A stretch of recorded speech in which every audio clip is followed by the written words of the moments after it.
दोस्तों स्वागत है आपका हमारे चैनल में।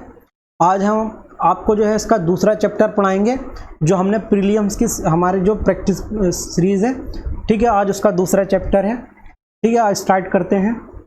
पहला क्वेश्चन है हमारे पास, निम्नलिखित में से कौन सा एक भारत में भूवैज्ञानिक समूह के बनने का उनकी आयु के आधार पर सही अनुक्रम है? तो देखिए कौन सा है। ऑप्शन बी, ठीक है, अरावली, धारवाड़, उडप्पा, विंध्य, ठीक है। इसको जो है व्याख्या क्या है इसकी देख लेते हैं। भारत में भूगर्भिक स्थलाकृतियों, जिसे जियोलॉजिकल सिस्टम कहा जाता है, का सही अनुक्रम है उनकी आयु के आधार पर प्राचीनतम से प्रारंभ तक जो है अरावली सबसे पहले, धारवाड़, फिर उडप्पा और फिर विंध्य, ठीक है। हालांकि जो है अरावली संरचना का विकास धारवाड़ में भी अंशतः हुआ है, लेकिन आर्कियन क्रम की चट्टानों के द्वारा ही अरावली पहाड़ियों का निर्माण वलित पर्वतों के रूप में हुआ है।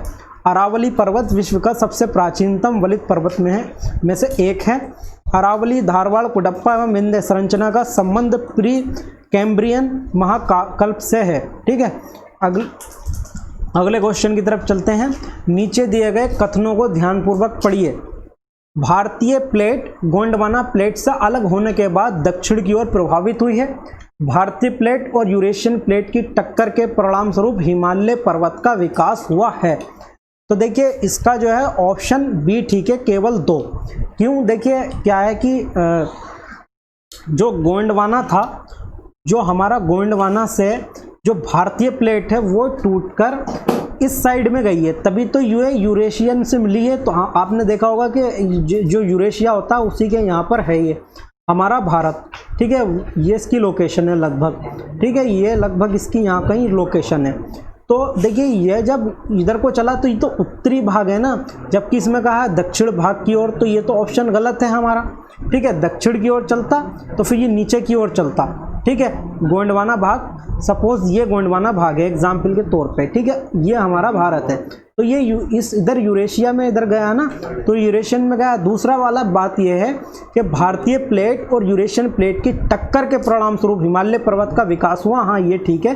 देखिए ये भारत और ठीक है, इधर से गोंडवाना से जाकर जब ये उत्तर की ओर चला और ये इधर यूरेशिया से जाकर मिला, तो यहाँ पर क्या हुआ, ये जो लोकेशन है यहाँ पर क्या हुआ, यहाँ पर हिमालय का पर्वत का विकास हुआ, ठीक है।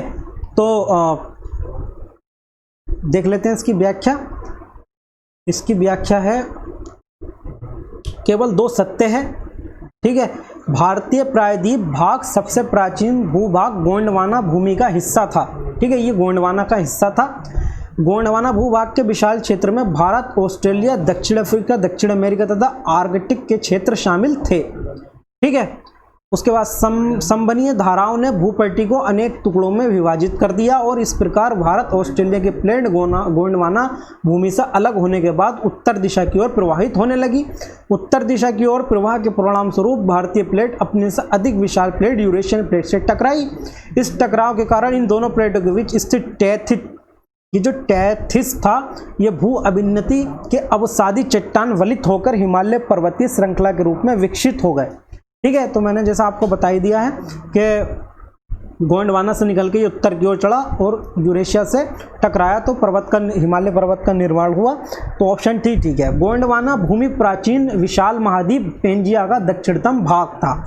एक ये भी पॉइंट देख लीजिए इसमें, गोंडवाना जो है गोंडवाना भूमि प्राचीन विशाल महाद्वीप पेंजिया का दक्षिणतम भाग था, जिसके उत्तर में अंगारा भूमि थी। अगले क्वेश्चन की तरफ चलते हैं। क्वेश्चन नंबर 33, अध्ययनों के अनुसार भूकंप के संबंध में कौन से कथन गलत हैं? तो देखिए कौन से कथन गलत हैं देख लेते हैं। ये इसमें जो है ऑप्शन डी, ठीक है, उपयुक्त में से कोई भी गलत नहीं है। तो देखिए पढ़ लेते हैं इनको एक बार।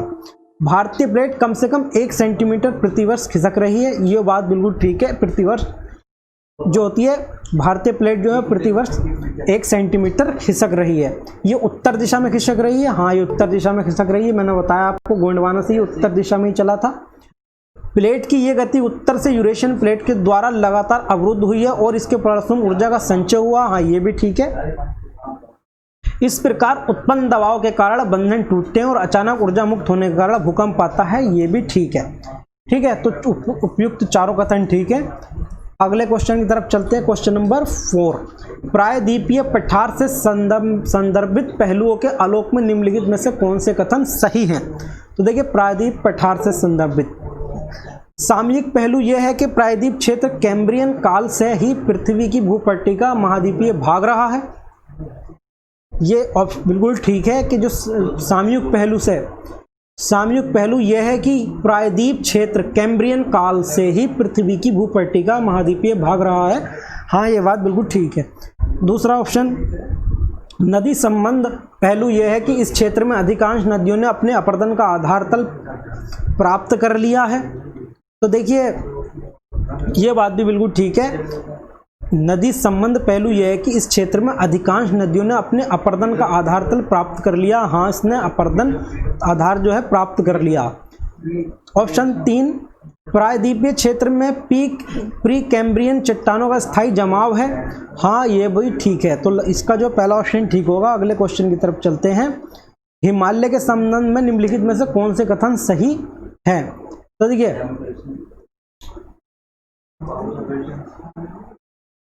इसका जो ऑप्शन है वो डी है, यानी 1, 2, 3 और चारों ही जो है वो ठीक है। चारों ही ऑप्शन इसको पढ़ लेते हैं।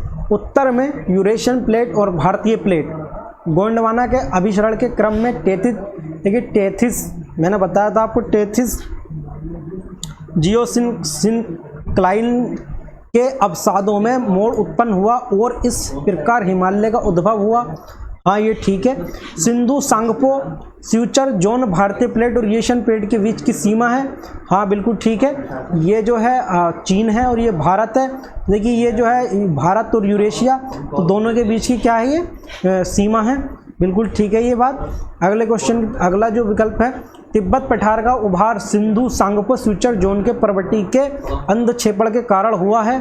ठीक है। म्यांमार चाप के अंदर भारतीय प्लेट के धकेले जाने के कारण भारत म्यांमार सीमा क्षेत्र के पर्वतों का उद्भव हुआ है। हाँ, ये भी ठीक है। ये कह रहा है हिमालय के संदर्भ में सभी कथन सही हैं। ठीक है। अब क्वेश्चन नंबर 6 देखते हैं, सुमेलित करना है इनको। देखिए, धारवाड़ क्रम, कुडप्पा क्रम, विंध्य क्रम और गोंडवाना क्रम। तो देखिए, इसको जो है कह रहा है कि विकल्प ए सही है। इसका कौन सा विकल्प ए सही है, इसको हम पढ़ लेते हैं। विकल्प ए ये वाला, ठीक है, यानी पहले का जो है वो तीसरा ऑप्शन ठीक है। देखिए, धारवाड़ क्रम क्या था, इसको पढ़ते हैं। अरावली, कर्नाटक, तमिलनाडु, छोटा नागपुर का पठार, दिल्ली एवं हिमालय क्षेत्र, कोलार की खानें इस प्रणाली के अंग हैं। इसके अंग हैं धारवाड़ क्रम के। ठीक है, धारवाड़ श्रेणी के ये अंग हैं। कौन सा? अरावली, कर्नाटक, तमिलनाडु, छोटा नागपुर का पठार, दिल्ली एवं हिमालय क्षेत्र, कोलार की खानें इस प्रणाली के अंग हैं। ठीक है। बी वाला देख लेते हैं। बी वाला जो ऑप्शन है इससे मिलेगा आंध्र प्रदेश, छत्तीसगढ़, राजस्थान, दिल्ली और निम्न हिमालय क्षेत्र लो और निम्न कोटि के अयस्क एवं खनिज पाए जाते हैं। ठीक है। अब देखिए, देखते हैं सी। इसका जो है, इसको पहले से रूपांतरित अवसादी चट्टानों की प्रथम संरचना, चित्तौड़गढ़ से सासाराम तक बड़ी मात्रा में अवसादों के जमाव का विस्तार, पन्ना और गोलकुंडा हीरो के लिए प्रसिद्ध, लाल बलुआ पत्थर पाए जाते हैं। ठीक है। अब देखिए डी वाला जो मिलेगा ये 2 से मिलेगा। मेसोजोइक, ये गोंडवाना क्रम जो है, मेसोजोइक कल्प का कार्बोनिफेरस काल, वृद्ध कोयला क्षेत्र जैसे रानीगंज, झरिया, कर्णपुरा, बोकारो। ठीक है। तो अगले क्वेश्चन की तरफ चलते हैं। क्वेश्चन नंबर 7, पेनगंगा एवं गोदावरी घाटियों के निम्न भागों में मुख्यतः किस प्रकार की चट्टानें पाई जाती हैं? तो देखिए, किस प्रकार की चट्टानें पाई जाती हैं? ये पाई जाती है कुडप्पा समूह की चट्टानें। ठीक है, इसको पढ़ लेते हैं। कुडप्पा क्रम, ठीक है, आंध्र प्रदेश की चट्टान, आंध्र प्रदेश में की चट्टानें निम्न नदियों के गहरे बेसिन में पाई जाती हैं। किन किन के उसमें पाई जाती हैं?